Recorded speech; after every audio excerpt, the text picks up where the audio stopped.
বাংলাদেশে গুমের ঘটনায় ভারতের সম্পৃক্ততা বর্তমানে আলোচনার কেন্দ্রবিন্দুতে। কমিশনের প্রতিবেদনে বলা হয়েছে, আইনশৃঙ্খলা রক্ষাকারী বাহিনীর মধ্যে এ বিষয়ে একটি শক্তিশালী ইঙ্গিত রয়েছে যে কিছু বন্দী এখনও ভারতের কারাগারে থাকতে পারে। কমিশন আরও জানায়, পররাষ্ট্র ও স্বরাষ্ট্র মন্ত্রণালয়কে অনুরোধ করা হয়েছে ভারতে বন্দী অবস্থায় থাকা যে কোনো বাংলাদেশি নাগরিককে খুঁজে বের করার জন্য সাধ্যমতো চেষ্টা করতে।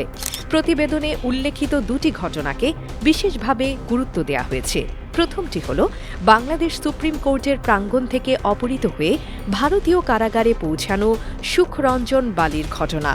দ্বিতীয়টি বিএনপি নেতা সালাউদ্দিন আহমেদের নিখোঁজ হবার ঘটনা। এই ঘটনার প্রেক্ষিতে প্রয়াত বিএনপি নেতা সালাউদ্দিন কাদের চৌধুরীর ছেলে বিএনপি নির্বাহী কমিটির সদস্য হুম্মাম কাদের চৌধুরী জানান, তার কারাগারের বাইরে হিন্দি ভাষায় আলাপচারিতা শোনা যাচ্ছিল। কমিশন বলছে, সালাউদ্দিন আহমেদকে দেয়া একটি কম্বল TFI অক্ষর দ্বারা চিহ্নিত ছিল, যা টাস্ক ফোর্স ফর ইন্টারোগেশনের ইঙ্গিত বহন করে। 2015 সালে উত্তরায় লুকিয়ে থাকা অবস্থায় আটক হওয়ার পর সালাউদ্দিন জানান, তাকে একটি পরিত্যক্ত সেলে আটক রাখা হয়েছিল, যেখানে মেঝেতে একটি গর্ত ছিল যা টয়লেট হিসেবে ব্যবহার করা হতো। এই প্রতিবেদনটি বাংলাদেশ ও ভারতের সম্পর্কের জটিলতা এবং বন্দি বিনিময়ের প্রক্রিয়ায় নতুন আলো ফেলে। এটি কিভাবে মানবাধিকার এবং আন্তর্জাতিক আইনের প্রশ্নগুলোকে উত্থাপন করে তা নিয়ে গভীর চিন্তার প্রয়োজন রয়েছে।